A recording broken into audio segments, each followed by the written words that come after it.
day ahead. It's Thursday, 29 April 2021. J. Bailey Morgan with New Millennium Oral History Archives in the world. We're here with another edition of for the archives, another edition of oral history. I'm here with a very well-known figure in the village of Harlem as well as elsewhere, Julius Tajadine. Tajadine. I always got to get a little tutorial on that. Tajadine. Julius is known as sort of informally known as the mayor of Harlem. He's an actor. He's a veteran of the Vietnam War. Don't got to go into that. Well, that's part of their history, which is it's all interesting. I'm 45. You could have been 45 and been and gone to Vietnam, but anyway. And I've also been in a few plays with Julius, and we've had, of course, many very interesting historical debates about historical matters and much else. And he's taking the time out to come down here. We're in Union Square Park on a drizzly, gray day, but it's wonderful. We have a great backdrop here, and we're here to talk to Julius. So Julius, start telling us, if you will, just begin a chronology. You were born in the New York area, right? I was born in the South Bronx, right? Known as the Morrisania section of the South Bronx. That's right. And now you went to grammar school there? No. Up to the 8th grade? No, 5. Then we moved to New Jersey. What part of New Jersey? The Elizabeth area. The Elizabeth, New Jersey. Yeah. So all of my my primary school education was in Jersey, but 1 year when I was about 15, I came to East New York and did a year at Thomas Jefferson. So you did a year at Thomas Jefferson. In Brooklyn. And now, did you... So ironically, the high school where I was in Jersey was Thomas Jefferson. It was an all-boys school. Right. But the Thomas Jefferson in Brooklyn was co-ed. Okay. Then I went back to New Jersey. Did you have folks in East New York? In Brooklyn? My biological brother was staying there, and I wanted to, went out to visit him, and I went this summer. The summer of what? 69 or 70. Summer of 70, that's 51 summers ago, okay. Yeah, and it was so hot and exciting, I just couldn't leave. Wow. So I told my, I was adopted. I told my adopted parents that I wanted to stay out, in New York, and they let me do it. So the father that I know that you showed me a picture of, who was a well-known figure around. Yeah, my biological father was a well-known songwriter. Yeah. That's your biological father. Yeah. But he didn't. Oh, I see. So I didn't know you were adopted by folks that your parents knew. No, they didn't know. My mother died when I was young, and back in those days, people, they take things for granted, but I was born like under, Jim Crow, and so right at the transitional phase of old school and the way they wanted to start doing things, I was still, doing what like someone like my father would have done. Right.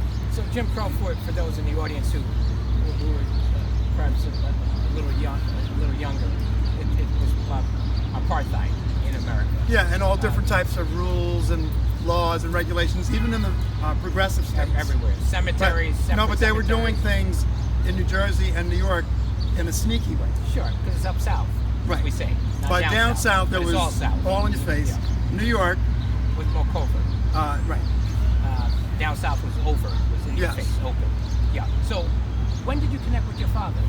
Well, I knew him when I was young, and every boy wants a relationship with his father, So, and he was, he tried after my mother died to raise us. It was just for him too difficult. Right.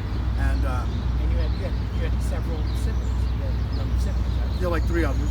3 others from the same mother and father? Yeah. And were they also adopted? No, but like I said, So I'm trying to understand. Well, if you know, a family friend? Or no. My friend.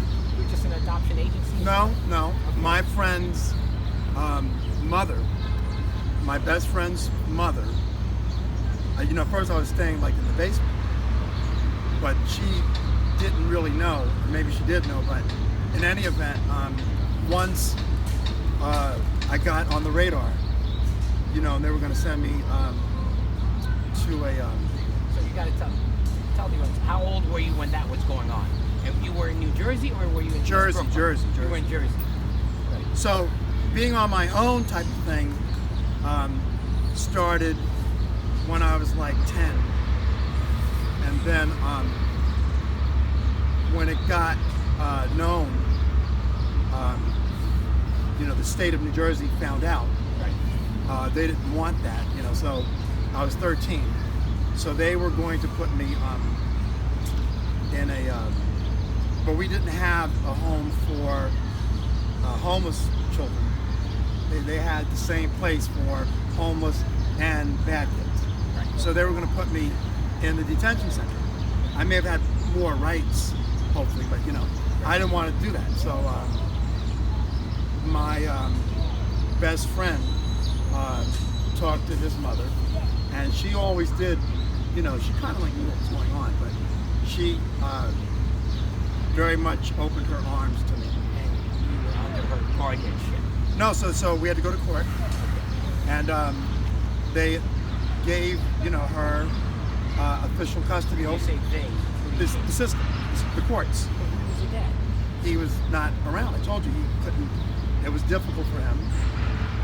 He And couldn't do just it. left you on your own? Yeah, I mean, yeah, kind of. Yeah. And the two other siblings that take No, you older. he took the younger boy with him, and the two other sisters went kind of, like it was easy for girls to get situated, The boy. Yeah, although I was doing pretty good, it's just that they couldn't find my sisters, but they And your sisters were older than you. a little bit, yeah, not much, but the authorities knew where I was. So once and then plus I had gotten into trouble, so I was already. I would think it's challenging for young girls to be, Well, it depends what you call challenging. Well, I mean, it's challenging in any era. It's a rough for life. young girls. It's a life that you read about, like your parents might have lived. Right. See, so like I told you, this was still kind of going on, and things changed. So we were right at the borderline. My sister got pregnant when she was 14, and but she couldn't go to school. She had to go to a boarding school. So all these different things that your parents went through was still going on. There had to be a cutoff point. So the cutoff point was when I was like between 10 and 13. So did you go to high school after eighth grade? Oh yeah, I mean I got everything. It took me a while, but I got, No, I'm asking because I want to meet up to when, No, when you got into, when you had a choice. They gave you a choice. You told me. You talk about it if you wish. about To join jail. the army or to go No, to prison? no, I went on my own. You volunteered. No, Were you drafted? well, I escaped, so to speak. I left and went all the way out west. Right. I went out to Utah. You told me that. So, You did that on your own. yeah, so then they found out because I had a trial, I had a court date for trial, and I wasn't there. See? So the judge asked my probation officer, where was I? But I had already told him about this plan, and he, was threatening to call the authorities because I was putting him in a. Right, because you got to make those court dates. No, but he's like, you telling me this, and he's, getting ready to call the authorities. But I told him, I said, no. I said, I'm not gonna. I just want, bad idea. So he's like, you better be there. And I said, no, I'm gonna be there. So did they track? Did they track No, you so what down? happened was when I wasn't there, and the judge asked him, where was I? He had to say, the strategy that I had given him. He had to make it seem, he couldn't say, well, you know what, Judge, he told me this, that he was going to, he couldn't say that. He had to say, Judge, he called me this morning, Right. which I didn't. Right. And so, but he had to say. But the judge wasn't having that. No, the judge kind of believed him, but he said, "But did you tell him that we could extradite him?" And he said, "I told him." So anyway, But he told you. He said you told me this morning. but it was all this morning. Yeah. But he had to cover his ass. Right. So anyway, So you came back. no, I didn't come back. You didn't come back. Okay. They're gonna have to come and get me. Did they come and get you? No, they just wanted to know about, like, so where is he? So when he mentioned about the Job Corps, which the Job Corps was this organization that existed, federal government organization that started engage by youth in labor, Sergeant Schreiber, trying to work for labor and stuff. is taking young kids, juvenile delinquents, putting them in this semi-military environment, actually grooming them to go into the service. That was the original purpose of Job Corps. That's interesting because the Job Corps was just people just sort of learned skills. The Job Corps. It came out of President But Johnson's you know what? administration. When you go into the military and they give you an MOS, right? Or you want to go for different training. So you say, I want to be a cook, or I want to be a mechanic, I want to do welding, I want to be a carpenter. You know, all these different things that we do in the military. And they sit after basic training, boot camp, they send you to these schools to learn these trades. Sure. And the Army has to run like a society. Right. All right, so now just reverse it. I got this training first. Previously, do the boot camp. He's ready. But you got to go back. So, because you're jumping ahead. So, when you came back, or they said No, I didn't come back. All right, but how did you wind up? They gave you an option. No, so they said they in my absence, these are going to time or going. These are going to be his terms. He's going to do at least at this Job Corps, whatever this thing is, 6 months. Because he told him exactly where it was. Right. And it was, very isolated from society, barbed wired in. You were by yourself. No, 2,000 other guys. No, but I mean, when you got to Utah, you just went west. Well, From the East Coast. I tricked different agencies to get in this thing. I maneuvered the system, not letting the left hand know what the right hand was doing. So I was able to. And you were in a Job Corps in Utah. In Utah. Wow. That's So- Morgan country. Yes, Yeah. that's another story. Yeah. But so I did that. So the terms were, he's got to do 6 months. He's got. 6 months in the job. Yeah, he can't come out no 4 months, no 3 months, and he's got to get some type of paper. We don't care. It's a license, a GED, something. He's not going in there with nothing to show. He does that. How old were you at that point? At that point, 17. And you had left secondary school. You left high school. Yeah, dropped out. Okay. So you left high school. Right. And then you got your GED during that period when you were in Utah. In Utah. Okay. So I knew I got to rush and get this paper. That's right. So I got the paper. I stayed really 9 months. Okay. And that is that 69 going to 70 or 70 going to 71? 71 going into 72. 71 going to 72. And then after you completed that program, which was really 9 months. Well, what happened? No, it's when you complete it. But I had all of the to get an apprentice. To have my apprentice, my trade. I did all that. Right. But because we were offering other things that wasn't really out there just yet, like the MIG welding, the MIG welding machine, underwater welding. Those weren't really required, at the time. You could get those, but just to get your trade, MIG welding and underwater welding wasn't required. But I had done everything. So what happened was, being in Job Corps, I had to register for the draft. And There's still conscription. There was conscription then. That's right. Right. There you're involuntary officer. so what happened was, But just tell me, what year did you complete that? What year did you complete that all that training, well, getting those skills? What year did you complete that? But what happened was, in my mind, it wasn't completed, right? But what happened was, I had taken the physical and the test, and I was A1. And so my induction date was like in June. No, it was my induction. You were drafted. No, my induction date was June. How do you have an induction date if you're not? Well, they could call your number. They could call your number, or they don't call your number. We were doing things by the lottery by that time. That's right, sure. So they're either going to call your number, but you got to be there waiting for your number to be called. Sure. And so when they call your number, on that day, you get pulled in. So it's not like you get a letter. And you got pulled in when? Well, so what happened was, I was getting ready to get kicked out of job. Because you completed the program. No, they accused me of things that I didn't do.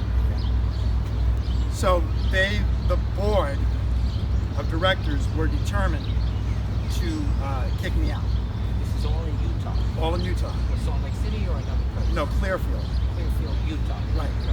But I've been to Salt Lake and I've been to all the places. So my head counselor called the military and he asked them, was there anything to prevent me from going in on this day? They checked whatever code they had to check.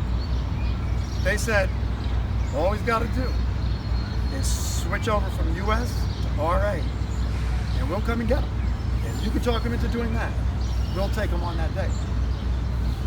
When I was called into the office, I had my welding gear on, My face was all smudgy. And he's telling me about this plan. And at first I'm going to resist it, and he's like, don't resist it, you don't want to get kicked out and all this kind of stuff. Next thing you know, I'm like a zombie going to my locker, filling up my duffel bag, and they came to get me. So it was like a de facto draft, if you will. And I went in. So Uncle Sam came to get you. On February 18th, 1972, I went into the service. So you went straight from Utah, if I can remember what they told me off camera. We were talking about Yeah, straight from Utah to Salt Lake. Vietnam. No, I did boot camp. You did boot camp. Where did you do the boot camp? Fort Ord, California. I was on my way to Fort Leonard Wood, Missouri, and back then we didn't have the terminal, whatever bridge. You got on the tarmac and you climbed the steps in. So we're on the steps, and this guy in plain clothes got these envelopes, new orders, telling me I'm not going to Fort Leonard Wood, Missouri. You're going to Fort Ord, California, and I'm like, what? So you wound up in California. So we're getting ready to challenge him, and he says, you get on that plane, and you'll be spending your first days in the military. It's not good. He wasn't even wearing a uniform. Well, how were you going to challenge him? So I was with four or five other guys, and we agreed we were going to be bonded. You all weren't going to go up against. Well, we all got on the plane together. We agreed we weren't going to be separated. So we all got on the plane together. And you're now, what, 18? I'm 18. You're 18. I'm in Fort Ord, California. Mm-hmm. And we wound up doing almost 11 weeks of basic. Yeah, I didn't know that they sent me to, we were under... This was the Army, the U.S. Army. Yeah, we were under a special, everyone in my company had a special skill. Like, we had guys that could speak 3 or 4 languages. They had high IQs. They were the fastest miler in the nation. The strongest teenager in the nation. These were out of the job corps? No. They just... Guys I met from all over the country.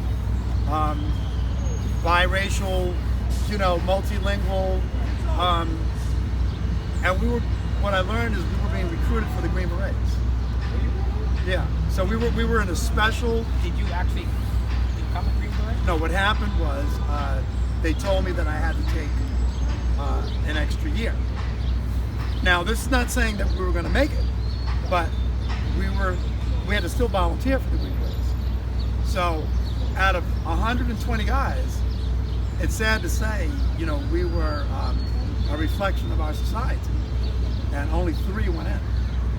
Three became. Well, they whether they made it, that's another story. I don't know. Three were candidates for the Green Beret. And they signed up. Right. But all of us qualified. Every one of us, except for maybe 3, qualified. We had our PT score was exceptional, like very high, like close to 500, which is the 100%. We could disassemble our weapons blindfolded, in record time. I was an expert rifle, expert gun, How did you become an expert rifleman? Just training that you did? Well, yeah, I just, but got you good. Yeah, you weren't a rifleman before. No. Okay, so you want to get to so when did you wind up in the war theater? Oh, right after basic, because remember I told you, it was flip. You did your training already. Right. We ain't saying, you're ready. Right. So after 11 weeks, you were bivouacked to South Vietnam. Yeah, I went home on leave first. And did you probably had second thoughts of that?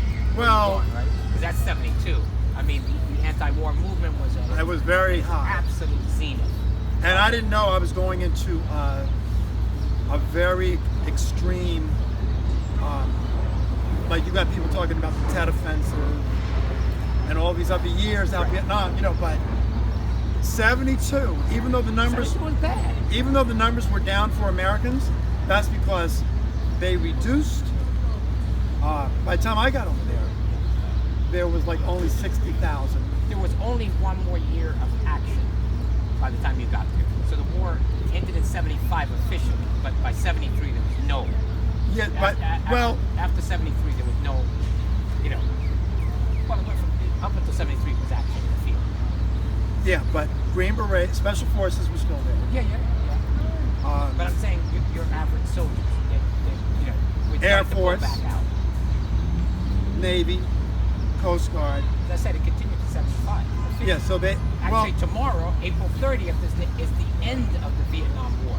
Yeah, that's when Saigon fell. Yeah, 75. That's 30 April 1975. Right. Tomorrow is the anniversary. Is the anniversary of the ending of that very, very difficult. But they sent the 2nd and 3rd Marines to Vietnam doing a cleanup because I was still in the service. I mean, there were all sorts of things. Yeah, so they went over there 6-month tours. May 75 to November 75, November 75 to May 76. So you were there, I wasn't. So But and some of those guys stepped on landmines. Yeah. So there were people still being killed. Absolutely. And people were being killed long after the American pullout. April 30th, 75. So Carter signed the Magna Charter, where he said all American involvement must stop. No CIA operations. Everything's 77. Right. Carter came in January 77. So he did that, yeah. When he signed that, he pardoned all the draft dodgers. I don't know if he did a sweeping pardon. I know Clinton. Most people, under Carter, you had that pardon. So a lot of people were pardoning. It was almost a sweeping pardon. And then maybe Clinton did something further. I mean, Clinton, I don't even want to talk about it. He evaded the war. So, lots of people. I mean, theoretically, I was in a position to really not go. I mean, I could have, remember, I'd done my 6 months. Right. And you came back before you went. I could have said no. But then there would have been consequences if you said no. You had to do some time. No, I did the 6 months already. 6 months was over. I had my GED. I thought you had told me that it was either, exactly what you told me, it was either some prison time or to go in the armed forces. Or, no, stay in job for 6 months. Right. And get some type of paper. Okay. So you went in. Let's talk about, because we have some other things to cover with you. You're also an artist, an actor, and you've done one-man shows and so on. So when did you go to Vietnam? 72. What was it? Like spring of 72? Like June, still spring. Summer of 72. Yeah. Okay. And then you were there for about 7 months. so. No, actually 3 months. You were there only for 3 months. Yeah. You saw action. Yeah. But You told me that when you got off the plane, bombs were exploding. well, it was very hectic. Yeah. You know, that's all you were around. All types of So you saw action, of course. yeah, a lot of bombing, a lot How of. did you do a short stint like that? Well, because you know they were talking about winding us down. Right. So you know you're trying to pull troops out, and troops that have been there like maybe 6 months, 7 months, they're acclimated, and you're trying to send somebody over there who hasn't been acclimated. You've got a reason for sending them over there. Right. So there was a lot of, So you were one of the last. Your group was one of the last cohorts. but a lot of covert activity. Yeah, but your group was one of the last cohorts, one of the last groups to actually see action, right? Because by 73, that war theater had begun to wind down. Yeah, I mean, the combat support troops were still there until December of '73, and now I still qualified for combat support because of I was a combat engineer, so I could have done a full 12 months, but they had other purposes for me. Right. So you did that. You came back and what did you do? Got sent to Germany. You went to Germany. Yeah. You were in the military where? Wiesbaden or Frankfurt, you were in Frankfurt. Bad Krishna, Okay. and how then long were you there for? until my first end of my first enlistment, 74 February. The end of your first. So when you enlisted, 1 year? No, 2 years. Remember, I switched from being U.S. to RA. So U.S. Draftees only have to do 2 years. So to make me switch, they weren't gonna get me to do to add on 2 more years. Right. I'm agreeing to do this, but I'm gonna just go to RA. So It's volunteering for the draft. once your period you signed up for ended in 74, Yeah. you came back to the States. Yeah. Where'd you come back to? Went back to Jersey Went back to with Jersey. my adopted parents for a while. And you were okay? You didn't have any, Well, like personal challenges? yeah, I'm not going that to you go had? into all of that because I did wind We up just having, want you to talk about what you want to talk about. yeah, So, I did wind up going through challenges. okay. Not directly, but You want to tell us of what nature was challenges? a couple of years later. But I do want to say this though, I got stop loss, right? I got pulled back in. So explain what the stop was. Is that, Yeah, it's they letting you know they still control you for another 6 more years, and they have a need for me. So they made me do 1 year under their control, and then a reserve. where did you do that? Here in the States? Yeah, I actually did the National Guard. And you were getting a stipend, a salary, if you like. Yeah, You were yeah. getting that. Yeah. So right through what, 75, 76? 76, then, so 78,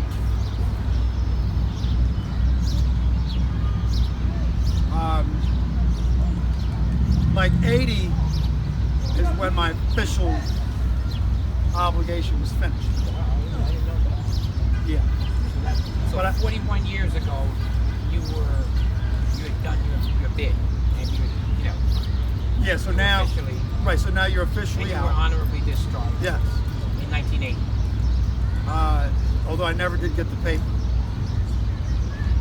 I never got an honorable discharge paper. Well, knowing you and how It's on my, astute and how Yeah, attentive well, you are to stuff like that. I You question, can get but the paper, right? Or can you not? Because I mean, you're a veteran. yeah, you yeah, get and I've used my benefits and all Of that. course. So, Yeah. but I never got. I got a thank you certificate from Nixon, thanking me for. From President Nixon. Yeah, it didn't say anything about honorable discharge. Well, all you need is you got it from the president. His automatic signature probably, so you got that. No, but the official honorable discharge, it has a certain look to it. But you can request that, can't you? Yeah, I'm gonna see. I guess I'll look into it, but I wound up re-enlisting anyway. So Yeah. Wow, that's a very. So we want to get to the part when you got into the arts. We know So- that we know that you're when I re-enlisted, I had much more freedom. right.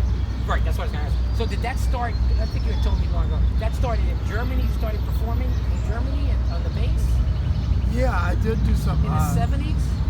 I did some performing. Was that in the early 70s? Yeah. What were you singing, or did you have the singing group? You had a singing group Well, we put a little group together out there. on the bass. Yeah. What was the name of the group?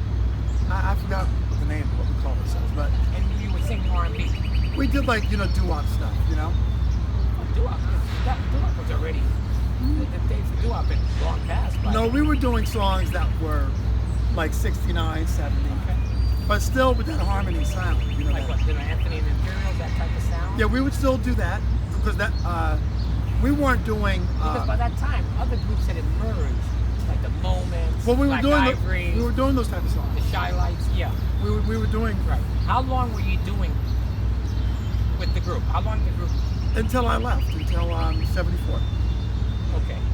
And then what did you do after that, in terms of? Well, so when I came home, I hooked up with my father again. And my father had, after a couple of years, had written a black version of Peter Pan called The Pan from Neverland. And so in 76, I had gotten Your father also, pardon me, very interesting. He had a label for a while. He had a record label. Yeah, you could Google my father or Wikipedia him. No, I've seen it. 'Cause So he's done a lot. What we take for granted in He the had a music small label. Yeah, but more than just small, he's the first black man in America to have a #1 record on a black-owned independent label Is that right? before Berry Gordy. Berry Gordy, my father was Your father did that in the late 50s, 59, 61? 59, 60. Before Berry Gordy. Berry Gordy was my father's protege.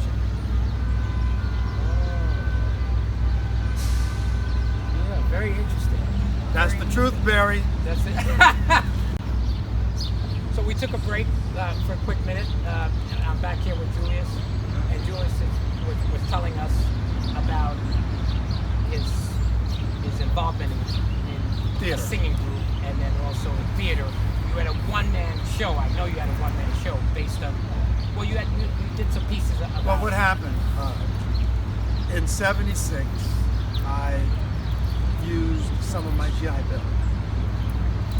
And I got accepted in the American Academy of Dramatic Arts. That's right.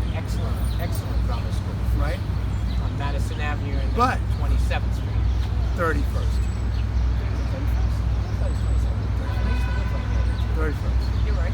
No, actually, it's like 29. You No, and I it's go back between and forth. 30th and 31st. You went there. I used to go in there and look at the bulletin boards all the time. Between 30th Yeah. and 31st. Excellent school. Robert Redford Yeah. went there. Edward G. Robinson. Cleavon Little graduated from there. Yeah. So what and happened? Spencer Tracy. Spencer went there. A lot of luminaries that went there. That Does- school's been around for years. For Spencer about 90 to 100 years. Anyway, so tell us. So anyway- you did a year, I think you had told me, at the American Academy of Dramatic Arts. A full year. Well, the equivalent of a 2-year program.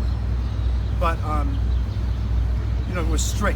How did you were already interested in acting? Yes. Drama? Because in the military, in my, I also got into a high school program to try to finish, because some schools weren't accepting, some colleges weren't accepting GEDs. GED is the high school equivalency.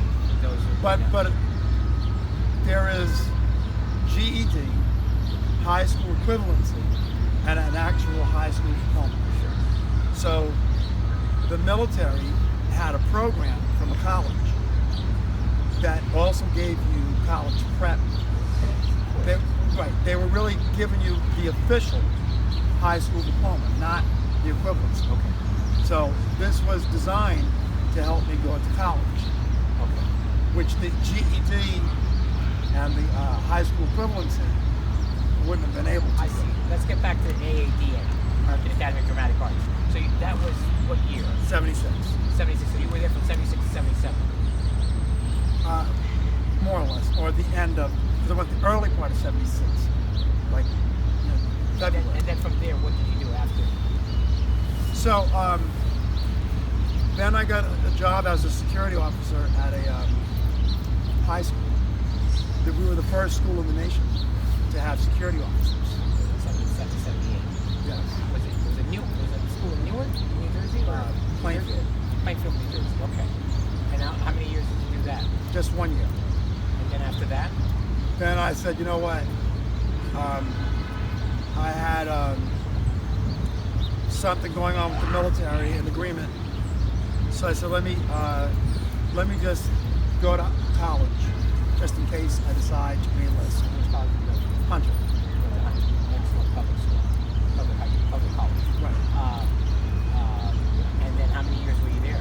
I did the full 4 years. Actually, I got into a singing group in '81, and so I was touring the world.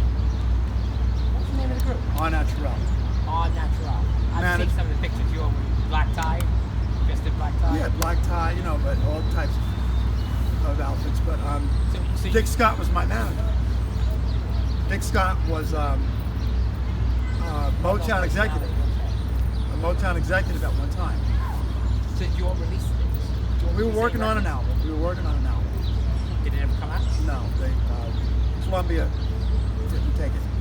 So were you all opening for a big act? Or? No, we were the big act. We were the act that went overseas. What are some of the places, the venues that you performed?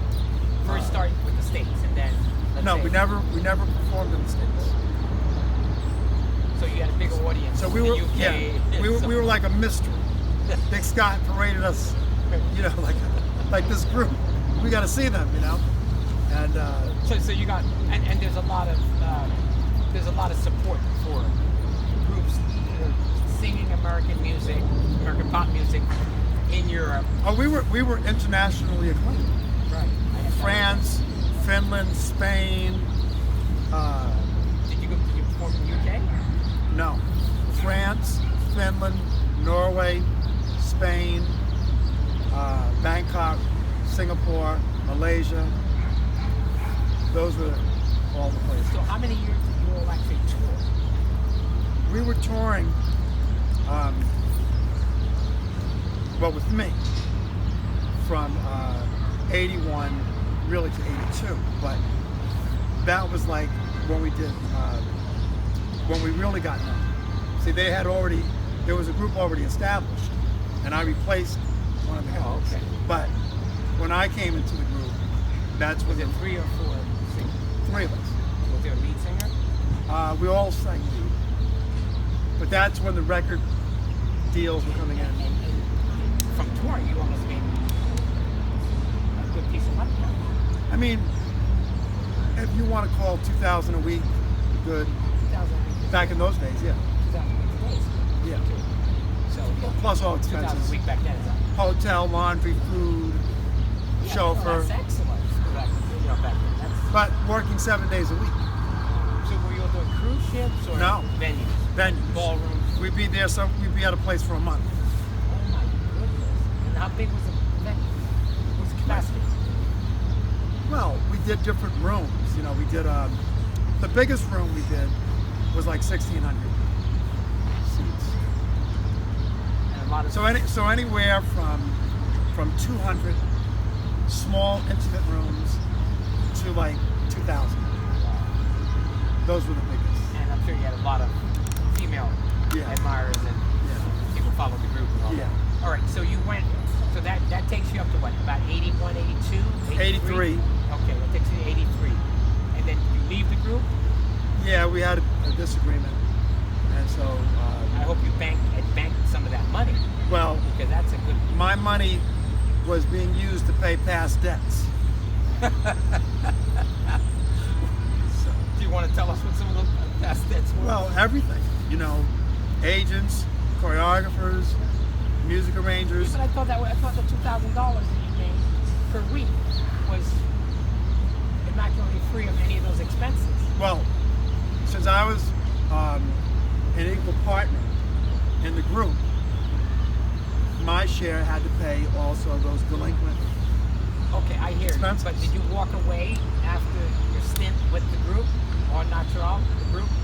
No, there was never. I never saw a big chunk of money. The answer is no. Wow. So, okay, so after '83, what did you do? Re-enlisted, Back in the Army. but had more freedom. And how long did that re-enlistment last? Well, just say my relationship with the military stayed on till '91. But I was doing other things, throughout my life. So, how does that work when you're in the military, that capacity, and you can sort of have an interesting sideline, working with a group, touring, or let's say if you want to get a job as a school teacher or whatever. How does that work? Well, you disappear for a little time, then you come back. So you go on for a minute, and you pop, and you're back. So it's not super, it's not supervised. Yeah, you have supervised soldiers, then you have unsupervised soldiers. So picture it like that: unsupervised Okay. I got you. soldiers. So, and then when did you start? Were you doing any dramatic? Yes. Involved in any So, dramatic productions? My college degree, I had a double major: theater production and film production At Hunter. at Hunter. And Lloyd Richards was one of my professors. Great Lloyd Richards. Barbara Extraordinary Leaning, director. Barbara Leaning was Theater director. one of mine too. Did he encourage you to get involved with NEC, the Negro Ensemble Company? Well, he got pulled into the Yale Drama School. Drama In School. Connecticut, yeah. So he became the director of the Yale Drama Department, and also the artistic director of the Yale Repertoire. So, They represent an excellent regional yeah. company So, but in New Haven. so anyway, after that, I went out to California, You did. And that's now what year? '84, and I Back in 84. I auditioned for a Motown musical that was hoping to get to Broadway. And It did not. no, but we did complete. We workshopped this musical. It was called Heatwave. And Barry Gordy, of course, was the executive producer. Was it based on the song? It was a hit song. Well, that song was in the play, the musical, but it was a fictional story, and the music was woven into the story. So, So that didn't happen. You were in California. And how Well, long we- did your California? well, we auditioned for Bob Fosse, and so we did have Great choreographer. we had a big showcase. I choreographed the opening number because they wanted authentic basketball moves with dance, and I had taken up some ballet. So that happened in '85. Time is evaporating, and I want to get to a couple things.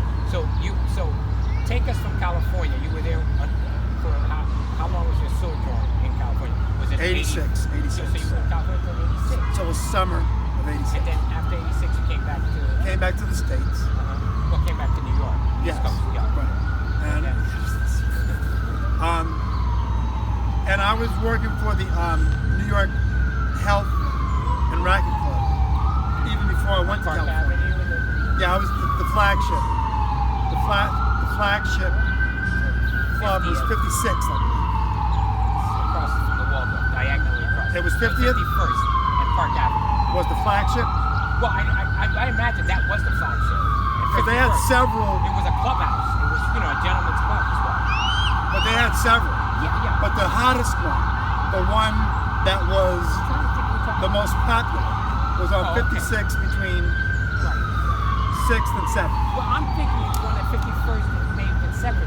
That was sort of a gentleman's club. New York Tennis and Racket Club. I think It's the New York Health and Racquet Club. I don't think it's the Health and Racket Club. It was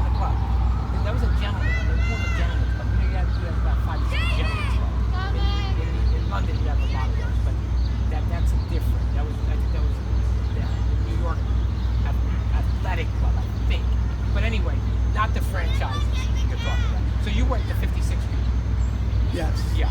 And So- were you a trainer there? Yeah, because you know, I was the first black instructor there. Really? So everything that I did, I was putting the stamp on Right. that And industry. that was at the end of the 80s. From the beginning. Well, I thought I'm going from California when you're leaving California in 86. Well, I started with them before I went to California. Okay. But I I'm was- saying, what did you do when you came back from California? Went back to the different Just to another health a club. series of jobs and so on. Health club. All right. Wound up being a partner in the gym. Okay. And So- then in the 90s? We closed in 91 or 90, and you know, put everything into that gym. But you know, Now, did you go to law school as well? that's later, When was late that? 90s. Late 90s. Was it Rutgers? Yes. Did you complete your law degree? I got the JD. And your license to practice? Well, the license, you know, you got to stay registered, current. So But I what class did you graduate from? 2000. In 2000. You did 3 years at, Yeah, but you never practiced. a little bit. I mean, if you went to law school, Well, that you know, years of grinding we it out. cutting out a lot of my with stuff that went on in my life in the Oh, okay. 90s. So So in the 90s, you did a series of stuff, still staying in the arts, right? yeah, like a little bit, but had a child in '94. So she became priority. Then I was a victim of police brutality. Actually, an assassination attempt on my life. 92. Because you were involved in community, Yeah. So, like community policing, you were involved well, community just trying to improve, in justice reform. just trying to improve our community, and You're talking about the village of Harlem now. no, still New Jersey. Still Jersey. But New Jersey, you know, a lot of Is that corrupt, Plainsville?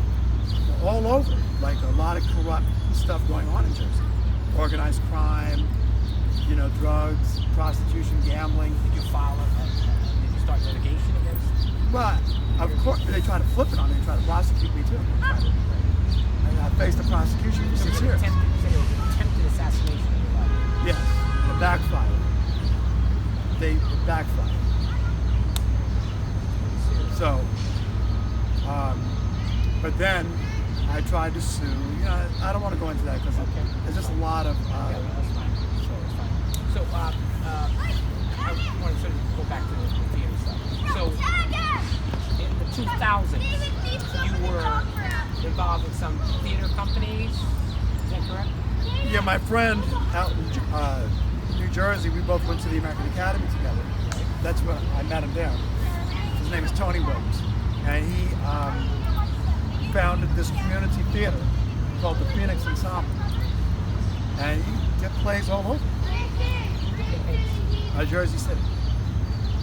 So I did plays with him, some good plays. Did Soldiers play? Yeah, out in Symphony Hall in Newark. You're in Symphony Hall. Yeah. Not to be confused with the Symphony Hall here in Manhattan, Right. 95th and Broadway. So let me just ask you,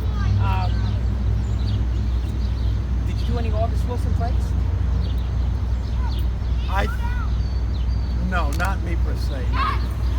He did though. He did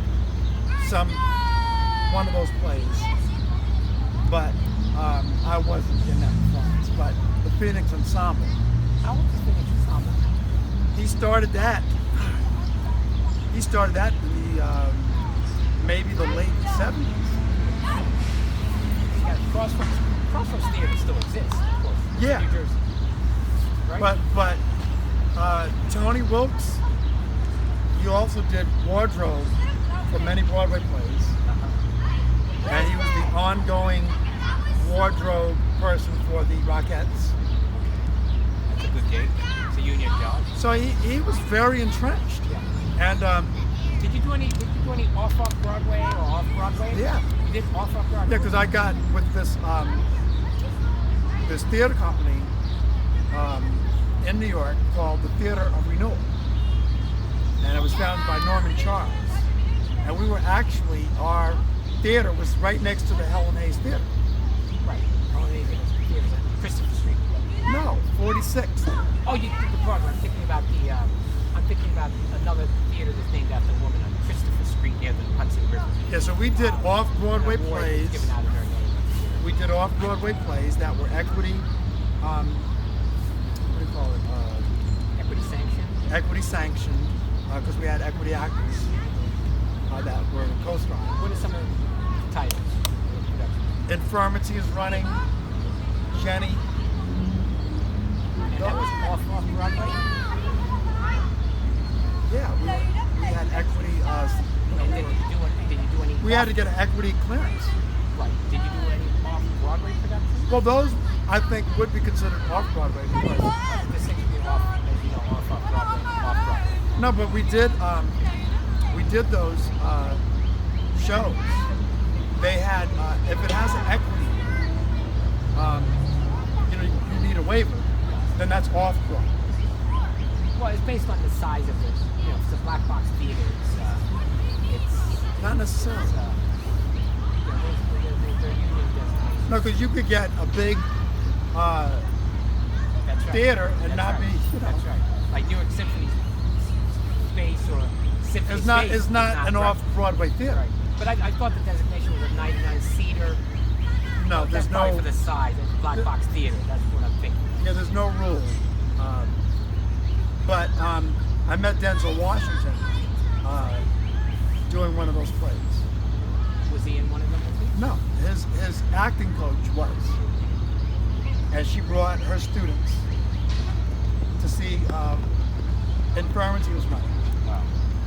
Her name was Tina Satin. The name Tina Satin is a well-known name Yeah. in circles. So she, he belonged to her little theater group in Mount Vernon. But That's where you got to start. he was like nobody. He was like just her student. Most people are nobodies until they No, become I know. somebody. Yeah. But I mean, we say his that first jokingly. recognized play was The Chickens Come Home to Roost. Right, and he did that on 125th Street. Was that part of the Frank Silvera workshop? I thought he did that with the Negro Ensemble. It could have been with the NEC, the Negro Ensemble But Company. in any event, it got written up in Showbiz or backstage. Well, he's had a stint. Who's your favorite actor? My favorite, James Cagney. All right. And who else? Then next would be. I played a prosecutor, so I had to prosecute you. So, So the next one would be in the play that you and I did. Denzel is up there. Well, we don't have to mention Denzel, but I mean, I would like No, James Earl Jones, or there's so many other great. Well, no, Sidney Poitier. Okay, it's probably James Cagney, Edward G. Robinson, Yeah, Edward G. Robinson, amazing. Sidney Poitier,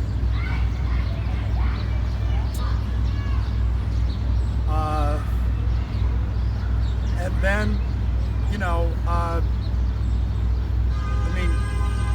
and I like Denzel. I like what he brings to. Well, yeah, we don't have to get into. No, this, but it's Cagney, Edward G. Sidney Poitier. James Earl Jones. Well, he's not. Jones is I liked him in Claudine, and I liked him in Gardens of Stone. Great White Hope, and so many. James Earl Jones, to me, is the greatest. But is one of the greatest actors still working at I liked him 93, 94. in Claudine. He deserved an Oscar. So did she. Yes. Diane Carroll. Yes, she did. Meaning, That's like one she, of. meaning Diane Carroll. She was the lead role. That But is that's one- before they were giving people of color. Yeah, that's one of Yeah. my favorite movies. For me too. The three moments that are just, to me, most. And I like also The Blackboard Jungle And not only that, well, yeah, with Glenn Ford, With Glenn Sidney Ford. Poitier.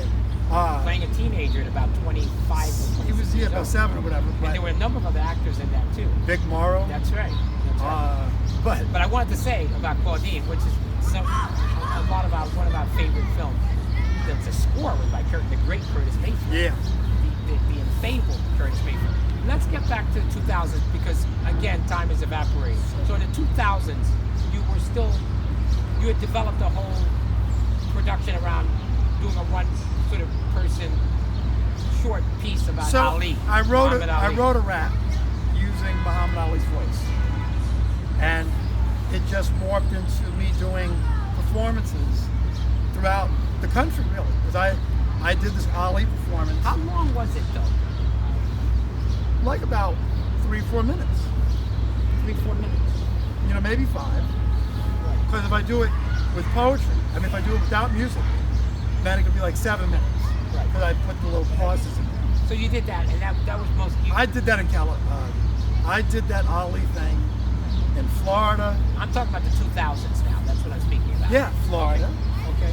All right. Standing ovation. And then what other productions were you involved in? With Clark. I was in 3 of those plays which she directed. But when she was first doing. Yeah, you go back with her like 23 years.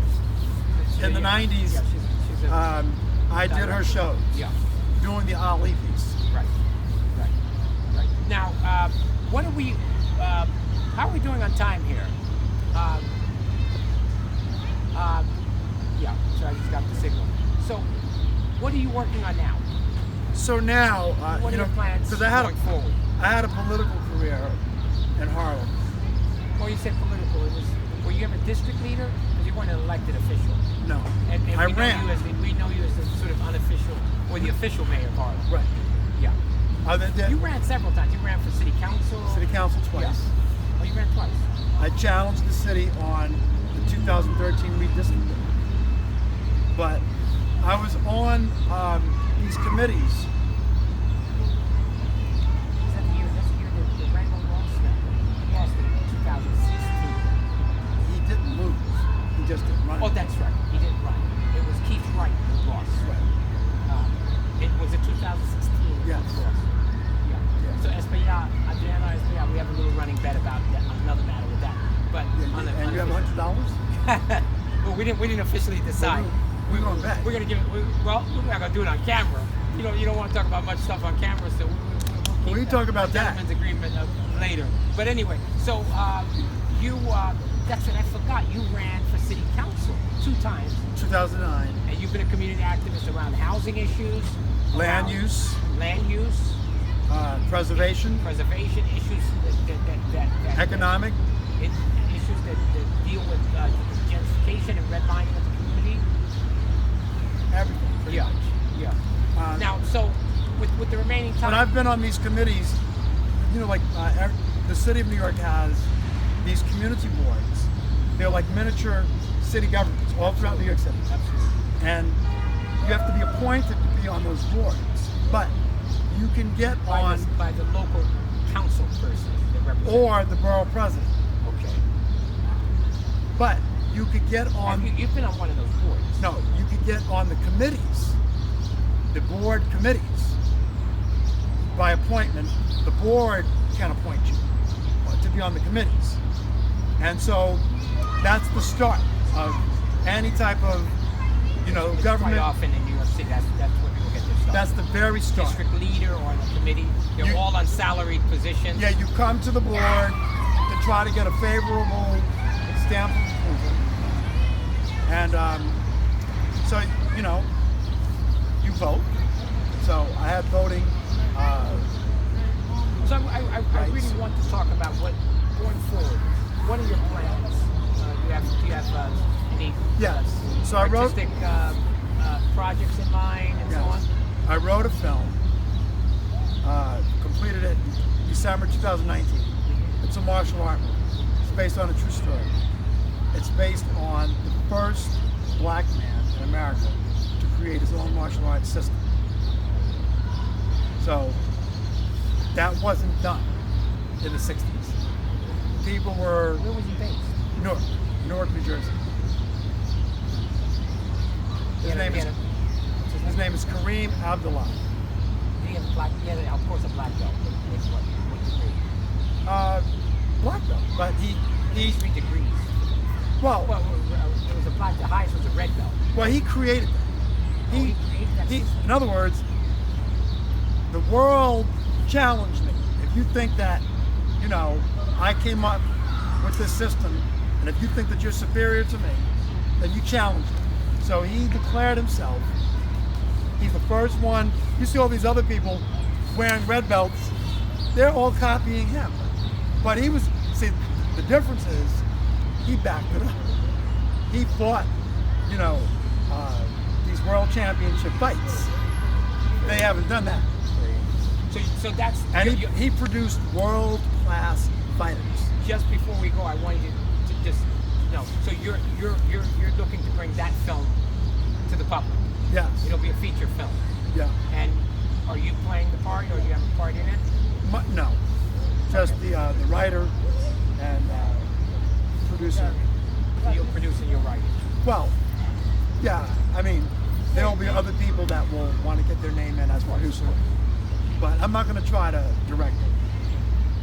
But well, Julius, thanks for taking the time out, and we know you have your hands involved in a lot of community activities. Thanks for coming down, and we appreciate all the work you've done for not just in the community in the village of Harlem, but also in New Jersey, because you have a whole background there. yeah, that's a lot. And we wish you well in your artistic endeavors and all that you're doing going forward.